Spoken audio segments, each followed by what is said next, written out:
In today's video, I'm going to teach you how to change opacity in any video on CapCut.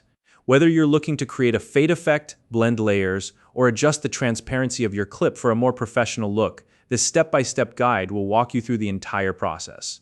CapCut is a powerful and user-friendly video editing app that's perfect for beginners and advanced users alike. If you don't already have the app installed, make sure to grab it from your device's app store. And if you're new to CapCut, you'll find a registration link in the description below to get started. Now let's dive right in and learn how to adjust opacity in your video projects. First, open the CapCut app on your device. Once you've launched it, give it a moment to fully load up. You'll land on the home screen where you can choose how to begin working on your project. If you're editing an existing project, simply tap on it from the list of projects displayed. Alternatively, if you're starting fresh, tap on the New Project button and import the video clip you want to work with. Once your video is loaded, you'll see it appear on the editing timeline at the bottom of the screen. Now ensure your video is visible in the timeline area.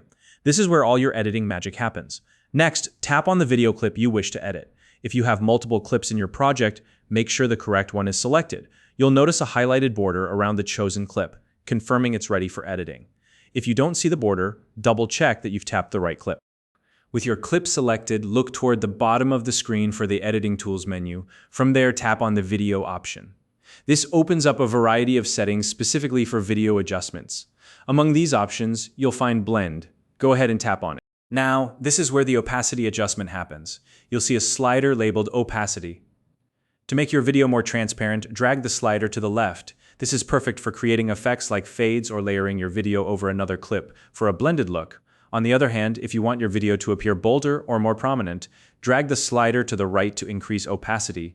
Adjusting this setting can help your video stand out, especially when you're working with vibrant colors or strong visuals. As you move the slider, preview your video in real time to see how the changes affect the overall appearance. This live preview is incredibly helpful for fine-tuning the exact level of transparency that works best for your project. Take your time here. Small adjustments can make a big difference, especially if you're blending multiple layers or working with clips that have varying colors and brightness. If needed, make a few additional tweaks to refine the blend. This is especially important when combining clips with different lighting or tones, as a smooth and natural transition can elevate the quality of your final edit. Keep experimenting until you're satisfied with the result. And that's it. You've successfully learned how to adjust opacity in your video using CapCut. This simple but powerful feature can add a creative touch to your projects, whether you're working on a professional edit or just having fun with your content. If you found this video helpful, please like and subscribe.